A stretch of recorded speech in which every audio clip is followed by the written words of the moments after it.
Welcome back to The Flexible Mind. I am your host, David Ashby, and in the studio today we have my good friend, David Q. And I'm not exactly sure what topics we have in store today, but with so many things going on in the news and on social media, we're just going to let this one flow and see where we end up. But before we start, please be sure to like, subscribe, and all that BS. It really does help grow the channel, and it'll help you keep up with our content in the future. And without further ado, let's start.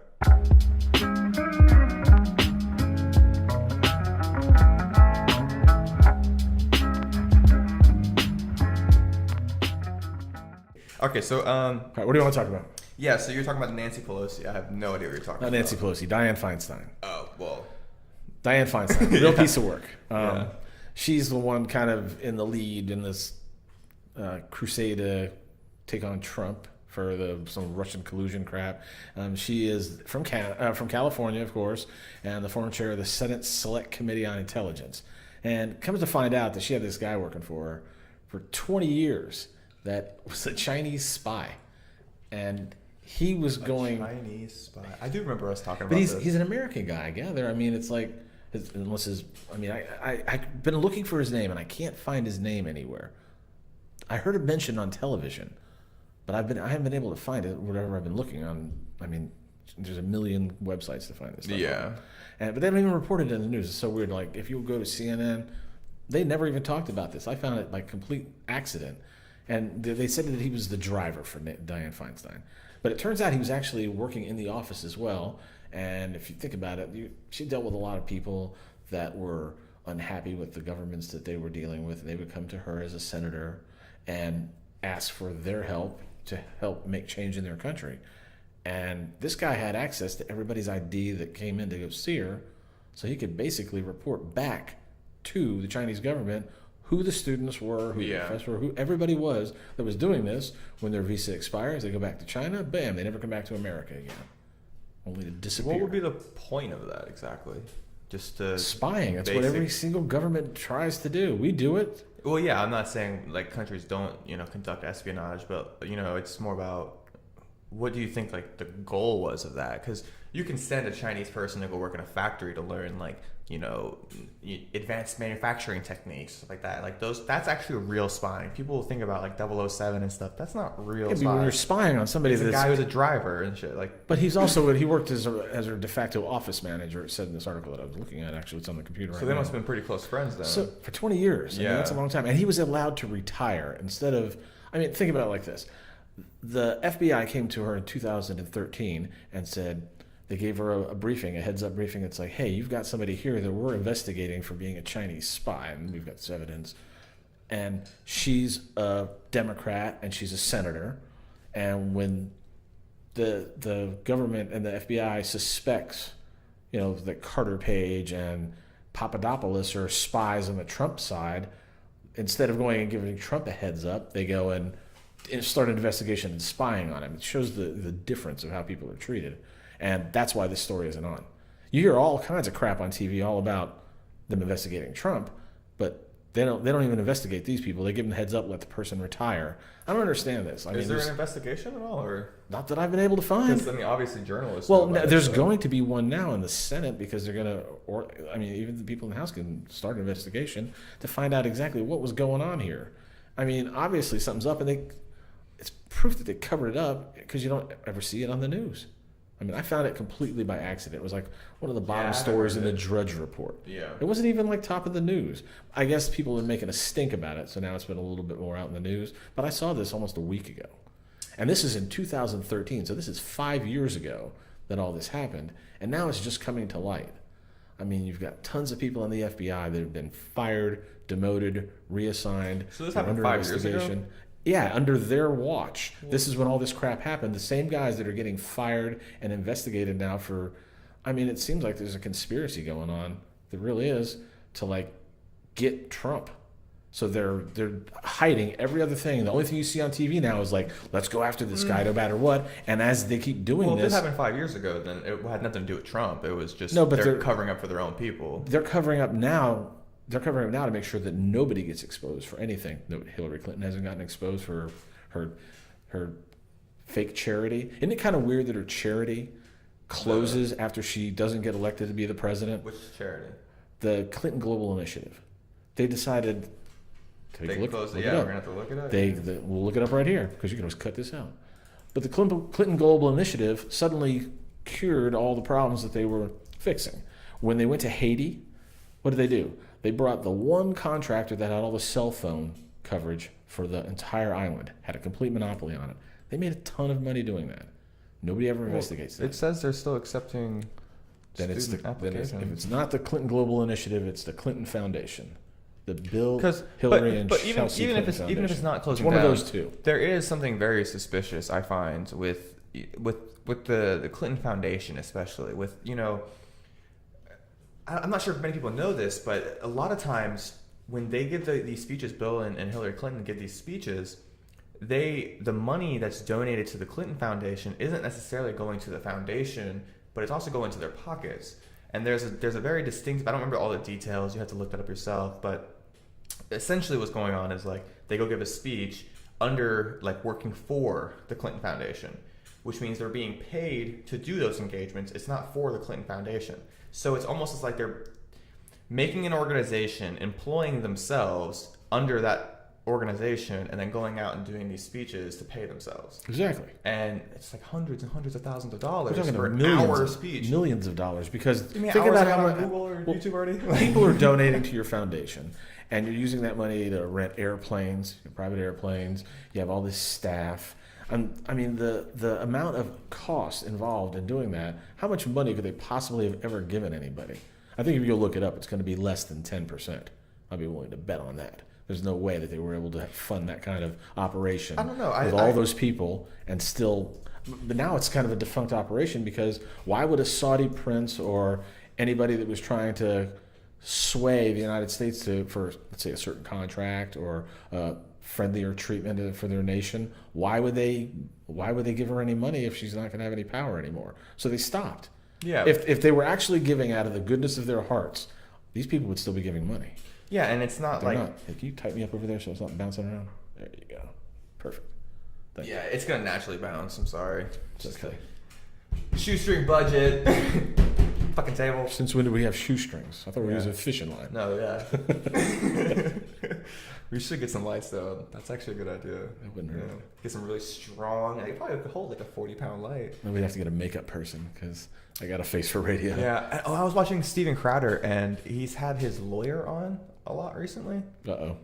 And it's not... He's actually hilarious. Like, he's talking all this shit and stuff. He's like this Asian guy. Like, he's very funny. But it just made me think. I'm sitting back going, why do they have an on-hand lawyer? Like, they probably need it. That's what I'm saying. Like getting into this field, like, do you need to start thinking, like, do I need to start thinking about stuff like that? Like, if I start saying stuff that's going to piss people off, am I going to need a lawyer? Am I stepping across Only the if line? you're able to get past being shadow banned, and whenever somebody goes and looks for you, they're like page like Alex Jones. 4,000 on the bottom of page 4,000, no matter how many hits you get. I mean, that can be manipulated, and the companies can do a lot of explaining and say, well, that's just the algorithm. Oh, somebody didn't actually do that. Yeah. And you know for a fact that conservative opinions are being pushed out, and the leftists want to rule the world. This is Pinky in the Brain, man. Seriously. Especially with the different podcasts and stuff that I've been watching a lot. Like, Steven Crowder is a great example because he had to go and start his own thing called like the Mug Club or something like that, where he has you subscribe to his services and on his own website. Exactly. So it has like a security where it's like, I'm making money off YouTube and stuff too, but I'm guaranteed to make this because if YouTube decides to pull my content or demonetize me, that could actually, I'm paying people and I'm running an operation here. I can't be at the whims of another company like that. Yeah. It's very dangerous. I mean, just think about it. If you say like Obama was a terrible president and you keep saying that over and over and over again every day, how long are you going to be online? They're going to move you way down, or they'll use you as a punching bag, one or the other. People will get online and type with their comments, like which I don't look at. I never read. Yes, I love it. I don't even have Facebook. I read them. I don't have Facebook. Let him get a bunch of heart. You can get feelings for that. you guys hurt my feelings. I have no feelings. If you remember anything that I say, you get mad at me, you get pissed off at me, you think I'm a jerk or an asshole.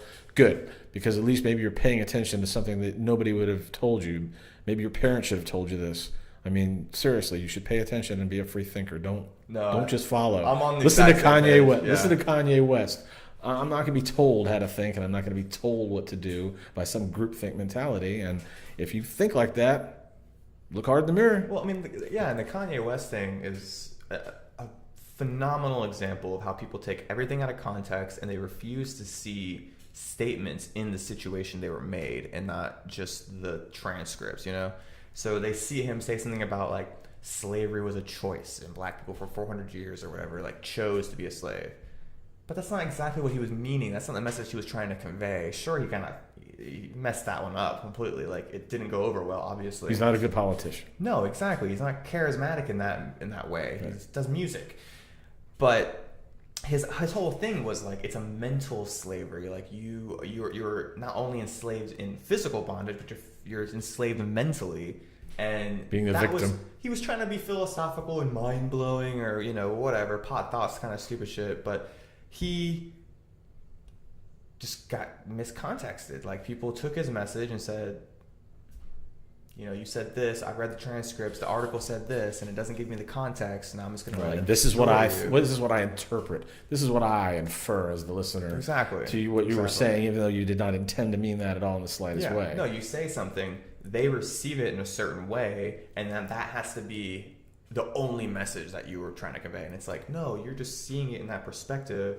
And it's almost like you want to see it like it. A lot of times, yeah. If you want to take offense to things, you can. I mean, to me, it's not really human nature to be offended. It's kind of a thing that's it's like racism. Babies aren't born racist. They learn that.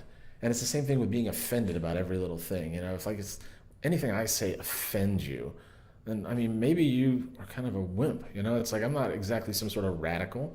And if something you say, you're not a radical kind of crazy guy. It's not like you're trying to promote socialism or anything like that. I'm gonna cut all those looks into the camera. And just keep this look going for a little while so I can keep eyeballing you more. Sometimes I don't know. But socialism doesn't work. No, it doesn't work. No, but I mean, you see how the people are being, in a large amount of the population this is happening too with the media, and you have Hollywood, and then you have the internet with Facebook and Twitter. It's kind of geared people towards a group think of this is the way you got to think. You've got to hate the president no matter all the positive things he's doing. You've got to want to give back your tax cuts, and you want to go back to economic, the economy was so slow. I'm going to give you an example. Last night, I looked at my wife's 401k and her stock report from her work because it's their quarterly evaluation. And I looked up until, just from the beginning of the year till this month, and it's running at 9.84%. So I did a rolling average from 1 year, from yesterday all the way back to the same day a year before. And that went up to 13.94% because she's got a ton of stock in her employee stock purchase plan. So the way it works out, it's kind of you're kind of at the mercy of that stock, but the rest of your investments make a difference. If you don't know what I'm talking about, that's probably why you think that Trump's doing a terrible job in the economy, and it's not. Because when you're making 10, 11, 12, 13% of your money, and you're reinvesting that money, you make so much that you don't need the government for Social Security anymore. I'm not planning on having it, and I'm way closer than you are going to be. That's assuming that you'd have consistent growth like that over the long term, which is dangerous. It has been over the long term. You have booms and busts. But the booms and busts are not bad things a lot of times, because then you get to buy low. It's when you retire more how the market's doing, and you're going to move that money then today. So I'm not going to retire today. I got 20 more years before I can retire. So the up and down market means I get the peaks and the valleys. When it's low, I'm buying low. And you're selling when it hits up. And you're actually hanging on to it, so you're making the dividend as it goes back up. And you're reinvesting, so you're constantly adding. It's called compounding interest. So if you start when you're 21 years old with a $1,000 account, they have a star account, I think, at Fidelity or T-Rowe or something like that. It's for kids, for 18-year-old kids. But they kind of teach you, okay, well, then you just put like $10 a week in. And you can be a multimillionaire by the time you're 60 years old, if you start when you're really young, because of compounding interest. Yeah. And you don't have to spend a whole lot of money doing it. And if you guys don't know about that, you really do need to look into it. Then you missed something in school. Then 100%. School didn't teach you. Well, and that's kind of the problem is they don't actually teach you that stuff until your senior year, and it's a half-year course of economics where they finally teach you about compounding interest and the idea of a federal bank. They don't teach you about that in your everyday life. So if you guys don't know it, say you had 10% growth and it's compounding interest. If you had $100 to start with, the next year you're gonna have 110. But that means the following year you're not gonna get 10 more dollars. You're gonna get 10% of 110, which means you're gonna get $11. And that shit grows over your lifetime, and then boom, after 30 years, when you're looking at bigger numbers, the numbers change dramatically. So when you say $100 and the next year you got 110, just think about it when it's $2 or $3 or $4 or $500,000, exactly. And then you have that same kind of growth. You're looking at $50,000 of growth a year. Not working. No, it's working. It's working 24 hours a day, 7 days a week while you are living. Exactly. It is actually constant. If you're investing, you're constantly making money over the long term, over your whole life. If you do it properly. Now, don't get me wrong. I mean, I've gotten better at this over time, but when I first started, I mean, it was slow. I didn't lose anything, but I didn't really learn how to gain anything. But I've learned. And it's just like doing a podcast and editing video and setting all this crap up. Yeah. Something you have to learn how to do. If you don't know how to do it, there's nothing wrong with not knowing how to do it. You just have to educate yourself. And just start doing it. And it's very important because the later you start, the harder it is. Because then you've got to dump hundreds and hundreds and hundreds of dollars every week into an account that is not going to grow as fast because it hadn't had all that time, that longevity to build itself up. Yeah. It's kind of nice when you see how your company match. They give you like a ton of money for free. It doesn't cost anything. And that's actual free. That doesn't cost anything except they give it cost to them, but yeah. It costs them. But you get that as a match, and that helps to gain too. So it's not just your own money that's actually growing, but it's money that's given to you as being an employee of that company. As long as you are employed at a certain kind of... My wife's worked at the same place for 25 years. Yeah. But I mean, that's not the same thing for everyone. I mean, I've worked at the same place for 5 years. I mean, longevity is not my issue, but for some people, you know... But that account follows you like a license plate, though. That longevity of that account follows you like a license plate. If you have a 401k at Walmart, let's say, and you work there for 2 or 3 years, when you leave, you roll that over into another company like Fidelity or T. Rowe Price or TD Ameritrade, and they will actually put it into different investments for you. And then when you start another job, now you start another 401k at that job, you start building at that job, and you have the other one that you can add money to as you wish, depending on how you set it up. So then you have 2 investment accounts going. True. Double the growth if you want to feed both of them. If they can invest in different things. I know it's a boring, dry conversation, but it's like the most important thing in your life that you can ever do, because I have a friend that's the same age as me, and I ask him, what's your plan when you can't work anymore, when you're already bitching that your shoulder hurts and your knee hurts and your back hurts and you got a hernia and all this other crap. When you can't work, what happens? He's like, I don't have a plan. That's exactly what he said to me. No, your plan is to be homeless. That's your plan. Yeah, you just don't want to admit it to yourself. You're planning to be homeless. That's what you're doing. And that's how it happens to people. That's how it happens to people. I mean, I've heard stories about old people eating dog food to get their daily protein and stuff. You've been reading news about Venezuela again? Maybe. They don't have dog. They don't have That's dog happening food here because some people's social security is so low that they're like fucked. But that also goes to the point that they didn't contribute a lot because they didn't plan in the future, and they should have been in saving to have not just Social Security as their only income. Shouldn't but we'll count on come the right government. back to that one because unfortunately we're still on a low budget and we got to deal with these cameras and all that stuff. So I'm going to restart them and we'll restart this conversation. Thank you.